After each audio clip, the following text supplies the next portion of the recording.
Queridos irmãos, eu quero saudar a todos com a paz do Senhor Jesus. Eu sou o pastor Elias Aguiar, daqui da Assembleia de Deus em Parnamirim, Rio Grande do Norte. Está sob a presidência do nosso pastor Abdênio Xavier. E hoje eu tenho a honra de estar junto com o pastor Elinaldo Renovato, comentarista das lições bíblicas da Escola Dominical, e que foi nosso pastor até muito pouco tempo aqui em Parnamirim também. Foram muitos anos à frente desse trabalho. E nós estamos aqui juntos para comentar mais uma lição da Escola Bíblica Dominical. Esse trabalho está coordenado pelo DENEC, na pessoa do pastor Reinaldo Dilo, e sobre a presidência geral desse trabalho está o pastor Martim Alves da Silva, nosso pastor presidente aqui no estado do Rio Grande do Norte. Meu pastor, pastor Elinaldo Renovato, gostaria de ouvir a sua saudação inicial para essa, que é a 13ª lição. Estamos fechando mais um trimestre das lições bíblicas. Sim, pois não. Amados pastores, obreiros, superintendentes, professores e alunos da Escola Dominical. Esta lição é de grande importância para nós. Deus vamos apresentar o que Deus tem colocado na sua coração com muita alegria. Deus abençoe a todos. Amém, queridos. O título dessa lição, a lição número 13, é o poder de Deus na missão da igreja. Então, isso é bem importante. A gente vai estar pautado, não tem jeito, vai estar pautado sobre os primeiros capítulos do livro de Atos e a preparação espiritual que eles receberam para a obra do Senhor. E aqui o nosso textuário, ele já vai começar com Atos, capítulo 1, versículo de número 8, que diz assim: mas recebereis a virtude do Espírito Santo que há de vir sobre vós e ser-me-eis testemunha tanto em Jerusalém como em toda a Judéia, Samaria e até os confins da terra. Atos capítulo 1, versículo 8. A nossa verdade prática vai dizer que o Espírito Santo é a força motriz, guarde isso, que movimenta a igreja. Sem o poder do Espírito, a igreja é incapaz de cumprir a sua missão. E aí a leitura bíblica em classe se encontra no livro de Atos, capítulo 1, capítulo 13, versículo de 1 a 4. Atos, capítulo 13, versículo de 1 a 4. E os objetivos da nossa lição. Primeiro é refletir acerca da doutrina bíblica do Espírito Santo. O segundo é analisar diferentes perspectivas da capacitação do Espírito Santo à sua igreja. E o terceiro é pensar no Espírito Santo como o principal impulsionador da obra missionária. E a nossa introdução, ela vai trazer que essa lição, ela chama a nossa atenção para o poder do Espírito Santo. E quando fala sobre isso, para cumprir essa missão da igreja, é interessante que, por mais urgência que houvesse da evangelização, quando nós olhamos o livro de Atos, a ordem foi que eles permanecessem em Jerusalém até que do alto fossem revestidos de poder. Então, essa capacitação é extremamente importante para aquele momento que a igreja estava vivendo. E aqui ele diz que aqui mostraremos o povo de Deus não pode prescindir ao revestimento do poder pentecostal. Então, o nosso comentarista fala que para ter êxito na missão que a igreja tem sobre a terra. E aí, quando a gente fala sobre missão que a igreja tem sobre a terra, um texto muito interessante é falar sobre Marcos, capítulo 16, versículo 15 em diante. Então, ir por todo mundo, pregar o evangelho a toda criatura, quem crer e for batizado será salvo, porém quem não crer será condenado. E aí a gente vê a importância de capacitação, porque logo em seguida o texto vai falar que esses sinais seguirão os que crerem. Em meu nome expulsarão demônios, falarão novas línguas, se beberem alguma coisa mortífera não lhes fará dano algum, imporão a mão sobre os enfermos e os curarão. Então vejam que para todo chamado Deus dá uma capacitação. É muito interessante. E aqui, queridos, ele vai falar ainda na nossa introdução, dizendo que assim demonstraremos que a ação do Espírito Santo e a contemporaneidade de seus dons, então significa que eles estão em nosso tempo também presente, e de não se trata de uma mera opção, mas é a maior necessidade. Então, há uma grande necessidade dos dons espirituais na igreja. E aí, quando a gente vai para 1 Coríntios, capítulo 12, versículo 7, ele vai dizer que a manifestação dos dons do Espírito Santo é dada a cada um para o que for útil. Então, à medida que a igreja tem essas demandas, o Senhor derrama sobre a igreja esses dons, e ele fala aqui, sem o Espírito Santo, a igreja local não anda nem cumpre a sua vocação. Diante disso, queridos, vou convidar o nosso pastor Elinaldo Renovato, comentarista das lições bíblicas da Assembleia de Deus, para estar comentando aqui o nosso top 1, que fala sobre a doutrina do Espírito Santo, segundo o evangelista Lucas. Então, pastor Elinaldo. Meus amados irmãos da escola dominical, né? Esta lição é muito importante, pois ela tem a essência do movimento pentecostal. E para o poder de Deus na missão da igreja. Qual é a missão da igreja? Creio que todos sabem responder.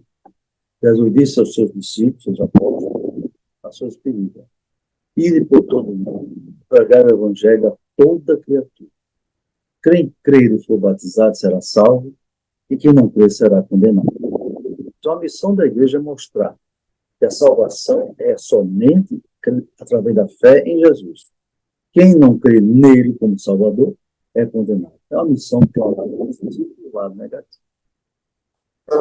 Muito bem, então, o pastor Elias já comentou a introdução, etc., na verdade, e agora nós vamos entrar na parte da é a doutrina do Espírito Santo segundo o evangelista Lucas. João Batista, aquele homem de Deus, que precursor do Messias, né? Ele disse: eu vos batizo com água. Aí depois vem a mim aquele que vos batizará com Espírito Santo e com fogo. Né? Então, o primeiro subtópico aqui é um ensino revelado nas Escrituras. O comentário diz: tanto o Evangelho de Lucas, o Evangelho de Lucas foi escrito por ele, né? Quanto o livro de Atos também foi escrito por eles, o evangelista Lucas. Eles revelam o ministério do Espírito Santo na vida de Jesus e da primeira igreja com uma necessidade imperiosa. Vocês vejam, por exemplo, na lição que estudamos no primeiro trimestre de 2023, foi o comentário, nós mostramos ali como era a igreja antes do batismo do Espírito Santo, antes do Pentecostes. Jesus fazia maravilhas, batizava, né? Era milagres, ressuscitava mortos. Os discípulos também, com a presença dele, com a autoridade dele, também fizeram muitos milagres. Pega só o Pedro, por exemplo. Né? Pedro, antes do Pentecostes, foi um fracasso. Negou Jesus 3 vezes, problema sério.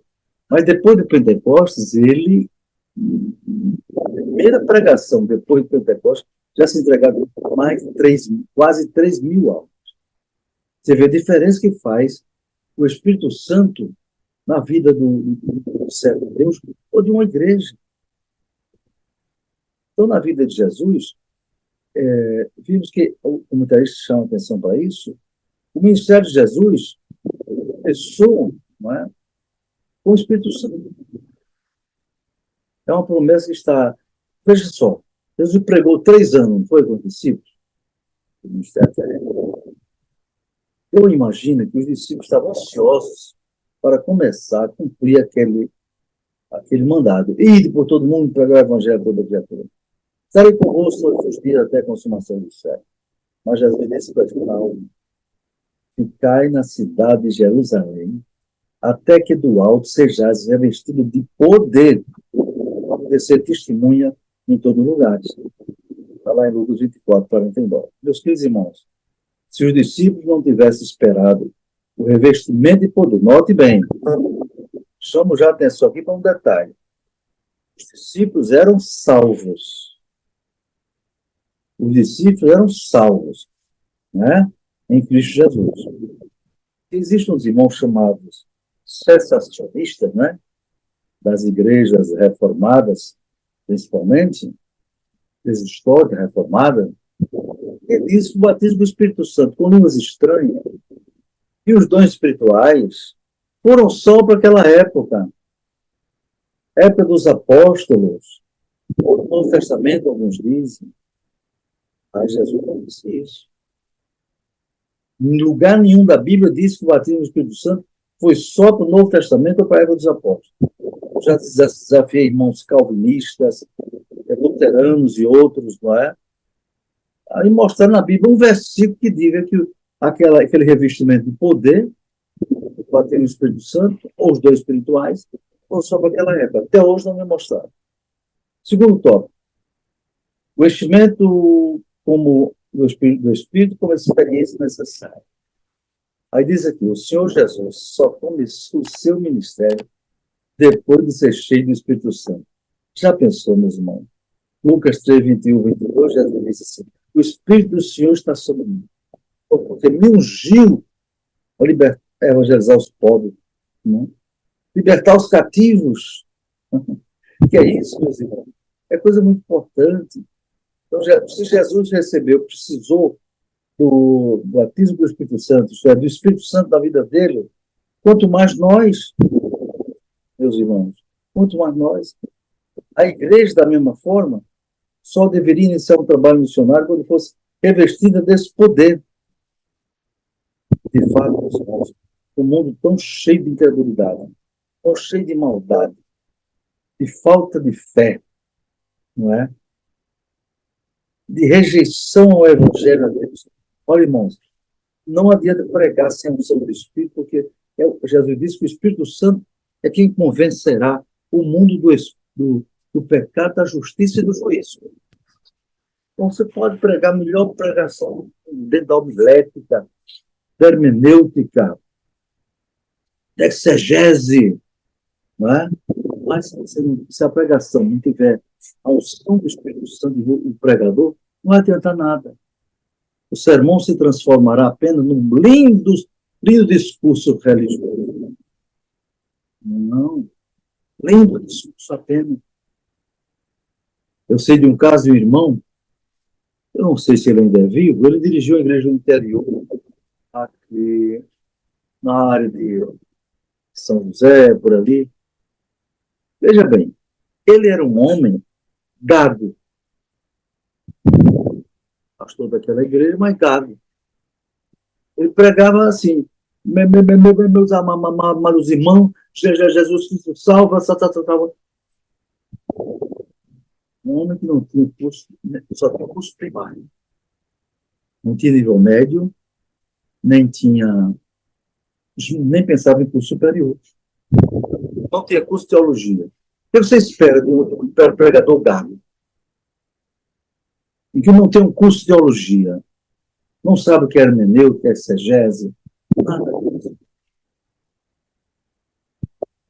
Mas a igreja que ele dirigia era cheia de gente,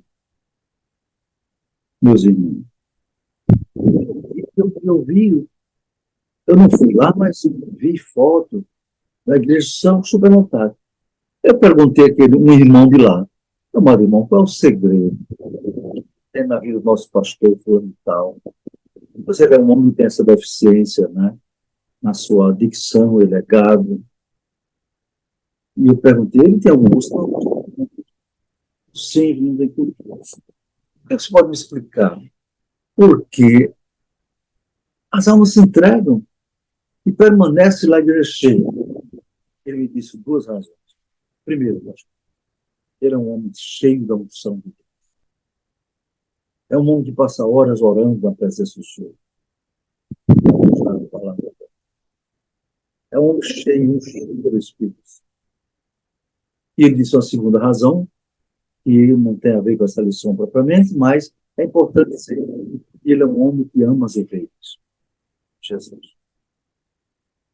Ele é um homem tão cuidadoso com as ovelhas, ele é capaz de identificar que em um determinado local, o irmão fulano não vê. A irmã fulano ele não viu naquele localzinho comum que a irmã se sentava. E ele perguntou, irmão, alguém dá notícia do irmão fulano? Eu estou vendo ele aqui agora. Ô, irmã fulano. Não é? E então ele já sabia. E outra coisa, uma terceira coisa, o expediente dele não era a secretaria, o gabinete pastoral. Todo dia, de manhã, ele saía para visitar os irmãos. Imagine um cheio de Deus. cheio de amor pelas almas. E com esse cuidado de visitar os irmãos, principalmente os que faltavam. Está entendendo? Essa igreja crescia. Agora, existem igrejas, nós conhecemos bem perto de nós, com mais tempo de história do que a nossa, a igreja, assim, e que não tem mais do que 3 congregações. Olha, são pastores formados, seminários muito bons, formados em teologia, profundamente. E a pregação desses homens é encantadora, é dentro da homilética, meus irmãos. Você está entendendo? A igreja não cresce. A igreja não cresce, porque falta o poder do Espírito Santo na vida dele e na vida da igreja. Entendeu? Não é fazendo propaganda, mas é para a glória de Deus. Quando chegamos aqui, havia 16 congregações. 25 anos depois, para a glória de Deus, deixando 72 congregações. Ah, foi o pastor Rinaldo, de teologia? Não. Foi o Espírito Santo que fez isso. Deus é quem dá o crescimento, irmão. No interior eram assim, umas 50 igrejas, são 122.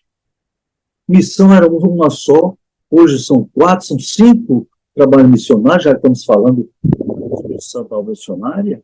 É Deus, irmão. Terceiro tópico, para concluir essa parte, não é? O enchimento do Espírito como experiência concreta. Lucas apresenta o Espírito Santo com necessidade na vida da igreja, mostra também que é uma experiência real. Né?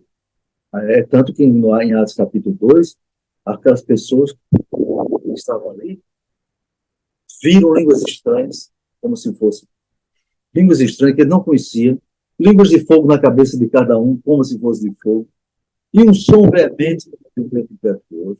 Ou seja, foram manifestações sobrenaturais para mostrar que ali estava descido do Espírito Santo, prometido por Deus através do povo.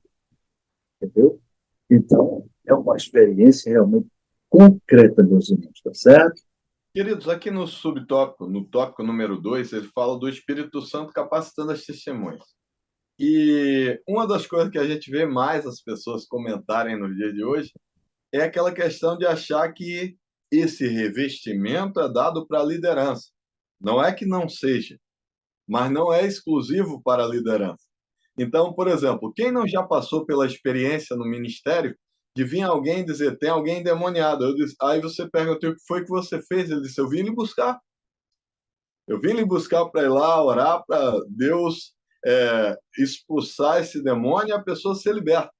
Mas aqui, quando ele fala sobre isso, ele fala capacitando a testemunha, ele vai dizer aqui no subtópico número 1, ele vai dizer, no livro de Atos é possível perceber o ensino da capacitação do Espírito Santo sobre diferentes perspectivas. A primeira é sobre liderança.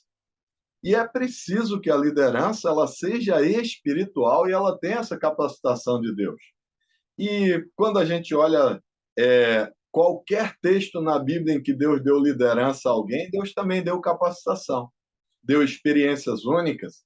A gente vai ver a preparação de Moisés, isso pode ser citado aí na sua sala de aula, 40 anos no Egito, conhece toda a cultura, faz imersão em tudo aquilo que ele estava vivenciando, 40 anos no deserto. A desconstrução de tudo aquilo que ele tinha à volta, de todo aquele poderio, de toda a influência que a voz dele podia ter no Egito, agora ele no deserto aprendendo com o sacerdote. E depois ainda no deserto guiando o povo às muitas experiências que ele pôde viver com Deus. Então, queridos, aqui ele vai dizer que, primeiramente, o Espírito Santo capacita os líderes, mas para quê? Para o desempenho da obra de Deus. E quando fala sobre isso, ele cita Atos 4:33, e falando sobre esse texto, ele vai dizer assim, ó, e os apóstolos davam com grande poder testemunho da ressurreição do Senhor Jesus, e em todos eles havia abundante graça. Então, nós vemos aí que essa demonstração de poder foi um sinal necessário até para que as pessoas crescem.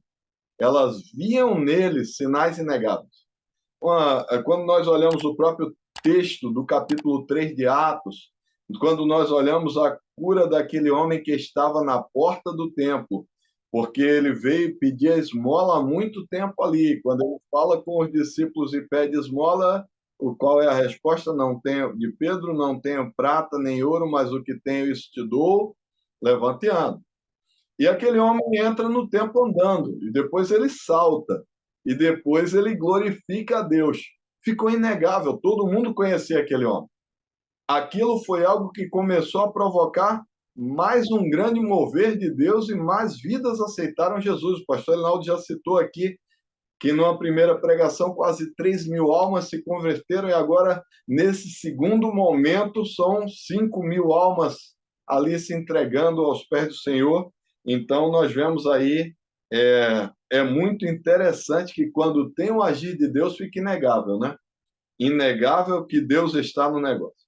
E diz assim, nesse sentido, vemos que o apóstolo Pedro, sendo cheio do Espírito Santo, quando foi confrontado pelos sacerdotes, em Atos 4 e 8, o apóstolo Paulo, quando também é cheio do Espírito Santo para resistir a Elimas, o mágico, e ele vai citando diversos exemplos, mas eu já citei um aqui a mais para os irmãos colocarem e para a sua sala de aula. E depois vemos também que não eram só os que faziam parte do colegiado apostólico. E aí, para quem tem acompanhado as lições, pastor Elinaldo Renovato, na lição de número 7, e os irmãos podem acompanhar aí no canal e voltar lá na lição, ele fala um pouquinho sobre também essa questão do colegiado apostólico, os apóstolos, aqueles que andaram com o Senhor Jesus e acompanharam todos os milagres que foram feitos por ele. E depois ele vai falar que eram cheios do Espírito Santo, pessoas comuns. E nós vemos isso, né, pastor Elinaldo aqui falando sobre um pastor que não era, o destaque dele não era um alto nível em teologia, diplomas e tal, era a presença do Espírito Santo que era inegável e o amor pelas almas. Então, isso era uma característica. E aqui, queridos, quando ele fala disso, ele fala que, na verdade, o que se observa em Lucas é que o revestimento do Espírito Santo veio sobre toda a carne. Mas aí é interessante que não banalize isso. O pastor Linaldo falando sobre isso mostra que eles permaneceram ali onde o Senhor havia mandado ficar em Jerusalém até que do alto seja revestido de poder. Envolveu obediência, envolveu devoção na presença do Senhor, envolveu prioridade. E sem a lei da prioridade, que muitas vezes é o que nós temos tantas coisas para fazer hoje em dia que o difícil é manter prioridade. É ou não é? Então, por exemplo, a Igreja de Parnamirim ela é desafiada pelo pastor Elinaldo durante esses 25 anos a ler a Bíblia toda uma vez por ano. Isso requer prioridade. Para nós fazermos qualquer coisa na obra do Senhor, nós precisamos escolher Deus e priorizar para que isso aconteça. Senão a gente vai ter sempre uma desculpa para não fazer ou uma ocupação, e isso é típico dos nossos dias. E aqui ele fala de pessoas simples capacitadas pelo Espírito Santo. E aí, quando ele fala disso, ele cita Ananias, um desconhecido, alguém que não tinha, ele fala, ilustre desconhecido, que é convocado por Deus para impor as mãos sobre aquele que seria o maior apóstolo de todos os tempos. Então, Deus escolhendo alguém comum, alguém que não tinha nome, alguém que não estava nos holofotes da história para fazer a diferença, e nós vemos na Bíblia várias vezes, tanto é que em alguns casos nem tem o nome da pessoa. Ele ainda recebeu a chance, colocou-se o nome dele, aí é possível saber, mas teve casos de pessoas que foram usadas que ficou somente dizendo aquela mulher, aquele homem. Então não era a pessoa importante, mas sim o feito que era destacado. Isso é interessante, que eu estava na lição da Escola Bíblica Dominical, aqui em Parnamirim, e ouvi alguém comentar na sala dos obreiros aqui em Parnamirim, a classe Samuel. E alguém dizia assim, nesses dias atuais que nós estamos, a gente tem que buscar menos fazer propaganda de si mesmo e levantar ainda mais a bandeira do nome de Jesus Cristo sobre a nossa vida. A gente vê muita gente pregando ou falando algo e ele muitas vezes traz toda a atenção para si em algum momento. E aqui, queridos, ele vai falar que assim também Estevão e Filipe. Então, você vai para o capítulo 6 do livro de Atos, a consagração dos primeiros diáconos da igreja, para que eles foram consagrados para servir as mesas. Olha ali a proposição. Mas aí entra a presença do Espírito Santo, que era tão grande sobre a vida deles que começa um grande mover de Deus no lugar, e o resultado disso que nós vemos é perseguição, é pedradas e até morte, porque estavam fazendo a obra do Senhor. E aí fica patente que Deus não tinha uma classe privilegiada, é ou não é? Deus usou os apóstolos, Deus usou os diáconos que estavam ali na igreja. Deus usou o desconhecido Ananias para impor a mão sobre o seu apóstolo, que seria o mais destacado escritor aí do Novo Testamento, e vai falar que ele possuía testemunhas capacitadas pelo Espírito Santo. Então, não é quem a pessoa é. E aí o pastor Arnaldo falou algo que marcou bastante aí no primeiro tópico, é que quando há a presença do Espírito Santo, né, a gente começa a ver sinais. É quando realmente você vê que a pessoa pregou e começou a vir gente chorando, às vezes até sem apelo, como a gente viu agora na Ejocamp. Antes do apelo, me chamou a atenção a moça que veio chorando, antes do apelo, e se entregou aos pés do Senhor lá no último dia, e eu achei aquilo muito maravilhoso. E aqui, queridos, no subtópico número 3 fala capacitando a igreja. Então, ele fala isso tanto no contexto literário e doutrinário de Lucas. A igreja do Novo Testamento é vista por portadora de uma missão profética. Nela, um ministério profético de todos os crentes. E quando ele fala sobre isso, é descrito em Atos, essa igreja, e diz que assim essa comunidade de crentes capacitada pelo Espírito Santo, ela ganhava confiança. Queridos, à medida que o nosso ministério ele tem sinais, ele tem uma clareza, as pessoas veem nele verdade, aí o seu testemunho começa a ganhar força. Por quê? Porque há a presença do Espírito Santo. E aí nós lemos aquele texto de 1 Coríntios, capítulo 12, versículo 7, que diz que a manifestação do Espírito Santo é dada a cada um para o que for útil.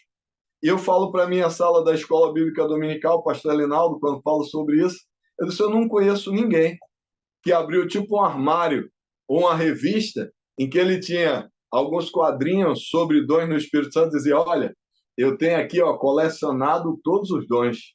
Não. A gente vai trabalhando na obra do Senhor, o Senhor vai derramando graça, vai trazendo capacitação, e aí nós crescemos. Então, é por isso que esse texto é muito marcante. Agora, no tópico número 3, pastor Reinaldo Renovato, e nós já estamos perto do encerramento dessa, que é a 13ª lição. Vou sentir saudade, foi uma lição rica, e nós tivemos até o privilégio de ver o comentarista da lição aqui em Natal, comentando essa lição maravilhosa. Pastor Reinaldo, o tópico 3 fala do Espírito Santo como fonte geradora de missões. E o pastor Arnaldo é conhecido por ser um dos pastores que é pioneiro no lançamento, ou seja, no envio. Inclusive enviou o pastor Edson Alves, que foi o primeiro missionário enviado aqui da Igreja Assembleia de Deus no Rio Grande do Norte. Foi meu pastor lá no Amazonas, e quem me levou também, aprovou, né, a minha ordenação evangelista na época. Então, assim, é alguém que eu conheci pessoalmente, um grande homem de Deus, o pastor Arnaldo, naquela época, teve a visão de enviar missionário, e com o apoio do presidente da época enviou. Querido pastor Arnaldo, vamos comentar o tópico 3? Pois não, pastor Elias, amados irmãos que estão na nossa audiência, né? Graças a Deus por esta lição, pois ela fala da essência da igreja pentecostal e da essência da missão da igreja, né? Então, o tópico 3 diz, o Espírito Santo como fonte geradora de missões.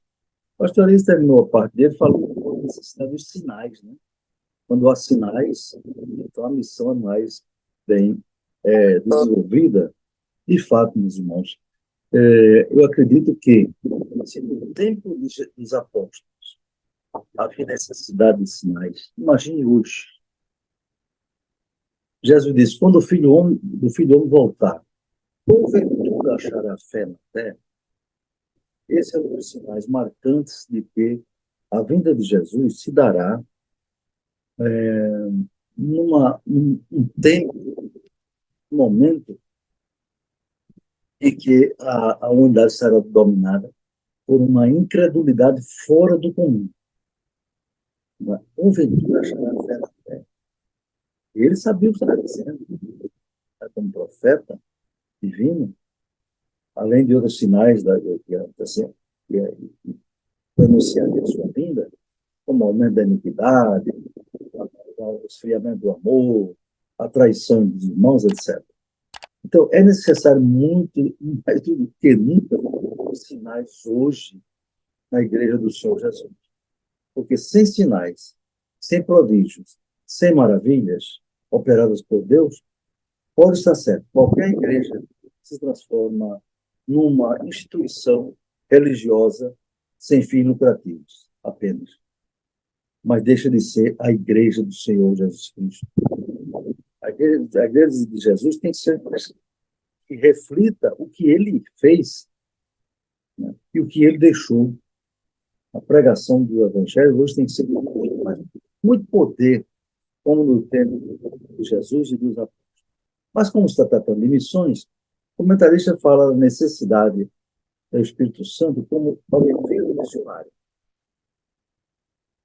No capítulo 13 de Atos dos Apóstolos, narra o envio dos primeiros missionários da igreja de Antioquia e chama a atenção a participação ativa do Espírito Santo, para ficar mais claro.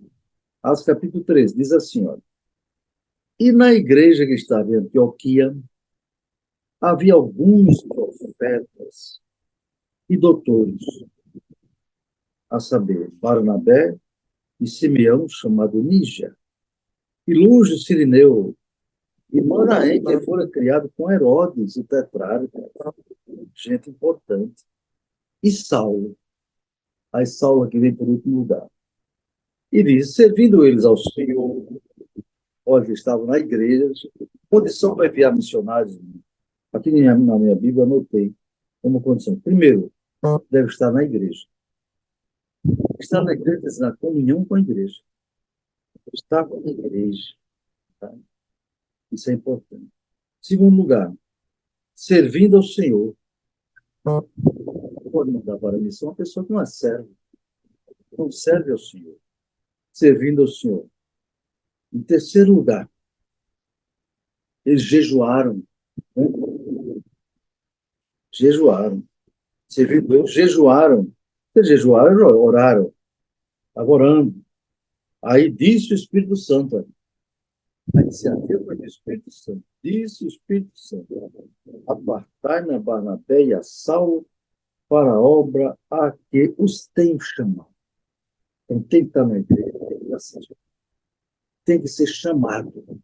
A pessoa pode até achar bonito, mas não, é preciso ter o chamado de Deus. Tá? Então, jejuando e orando, jejuando e orando, e pondo as mãos sobre eles, os despedidos. Aqui está uma forma correta de se enviar um missionário. Ele tem que estar na igreja, estar em comunhão, eles têm que estar servindo ao Senhor. A igreja deve orar, o ministério deve orar e jejuar. Por fim, pôr as mãos sobre eles. Mas tudo sob a direção do Espírito Santo, que diz: separai-me a Barnabé e a Saulo. É um chamado do Espírito Santo. Aí foram enviados, né, a Seleucia, a Chipre e a outros lugares, conforme o texto diz. Bom, havia alguns profetas, é provável que essa observação do autor sagrado conseguiu a participação do Espírito Santo no comissionamento de Barnabé para a primeira viagem missionária. Então, a gente logo, né? Vamos dizer mais do Espírito Santo, ele foi separado para a grande obra. Então, nesse primeiro tópico, o foco do evangelista, o Espírito Santo é a fonte geradora de missões. Pois ele é quem vocaciona e envia. Eu diria, não é do evangelista só, da igreja. Porque a igreja é a agência de Deus ali na terra. É ela quem envia. Não é? Um segundo subtópico e último, esse é melhor. A estratégia missionária, ou eu diria, estratégias missionárias. No mundo multicultural, das culturas mais diferentes, A questão da estratégia missionária, eu concordo. Fui secretário de missões durante muitos anos, 14 anos, né? Como fala o pastor Anísio, e me antecipei até, pastor João Batista, saudoso pastor de Deus, né? Eu achava tão bonito aqueles missionários chegarem na igreja e dar testemunho. Eu cheguei para o pastor João Batista e disse: pastor João Batista, vamos criar uma caixa de missões. O nome era esse, Caixa de Missões. Nem se pensava em secretaria, Caixa de Missões. O pastor Batista era um homem alto, olhou para mim assim para baixo, meio desconfiado. Mas, irmão Aguinaldo, para que ter caixa de missões se não tem ninguém pela missão? Aí eu respondi a ele, né? Pastor João Batista, é porque quando aparecer uma pessoa chamada por Deus, a gente já tem um recurso para enviar. Quer dizer, eu agi de uma maneira proativa, não é? É comum na igreja pessoas agirem de maneira reativa, tipo bombeiro. Aparece o fogo, aí é que vai apagar. Aí é preciso prevenir o fogo. Bem, então ele disse: dá certo, pode criar. Assim, meio desconfiado. E divulguei na igreja, e permissão a ele para o culto e de oferta. Ou seja, Natal foi a única igreja no Brasil que teve culto missionário sem missionário. Entendeu? Foi muito estranho aqui. Mas irmãos foram tocados por Deus e começaram a dar oferta, e estar dando banco e tal, e foi juntando aquele dinheiro. Meses depois, o pastor Edson Alves, o pastor Edson conheceu lá em Manaus, era meu vice-presidente da mocidade em Natal, grande, grande ensinador, formado por IBAD, né? Instituto Bíblico da Assembleia de Deus em São Paulo, deu no Brasil, IBAD, não é Deus, em São Paulo, aqui na Manhangaba. Então, essa veio para cá como missionário, e muita gente ignorou e criticou: para que esse negócio de teologia? Teologia é de gente vaidosa, não sei o quê. E tinha um que dizia assim: a igreja não precisa de teologia. A louva a Deus que esse atraso Deus superou, não é? E abençoou que foi criada essa lista de missões. Que Deus abençoe. Edson, para essa coisa, não.